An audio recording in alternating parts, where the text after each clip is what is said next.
দেখুন দাদারা, আপনাদের সব ভালো গাছ দেখায়, ফল হচ্ছে, খুব ভালো লাগছে। এবং এই গাছটা দেখে নাও, একই বাগান, এই গাছটা মরে যাচ্ছে। এই গাছটা মরলো কেন?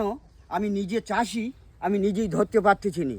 তো এর কী রোগ হয়েছে, আমি লোকের কি উত্তর দেবো? এবং আমি নিজে চাষ করে খাই, লোকের যদি কেউ প্রশ্ন করে তুমি আমার বাগানে এসে আমার গাছটা মরে যাচ্ছে কেন দেখো, তাহলে আমি কি উত্তর দেবো? এই মানুষ রোগ হবে, মরে যাবে, গাছও তাই, বসানো হবে, মরে যাবে। এই শুকনো হয়ে যাচ্ছে ডাল নাকি? হ্যাঁ, এই ডালটা, এই গাছটা তুলে ফেলতে হবে। তুলে ফেলে কি কারণে হয়েছে? তোমার একটা আঞ্জাত তো আছে, তুমি চাষ করছো। আমি চাষ করি, আমার হিসাবে জল বসেছিল, গাছটা নড়ে গেছিল। আচ্ছা, নড়ে যাওয়ার পরে এই জিনিসটা হয়েছে। যদি বলো বড় গাছ মরে যাচ্ছে, সেগুলোর বয়স আছে। মানুষ যখন বয়স হয়ে যাবে 50 বছর 60 বছর যখন হয়ে যায়, মানুষ মরে যায়, অকেজ হয়ে যায়। বড় গাছও তাই মরে যায়। এটা ছোট গাছ যদি বলো মরলো কেন, এই গাছটার তাহলে কী রোগ হয়েছে? আমি চাষ করি, আমি তো বললাম আমি চাষ করি এবং আমি বলতে পারছি না কেন মরলো।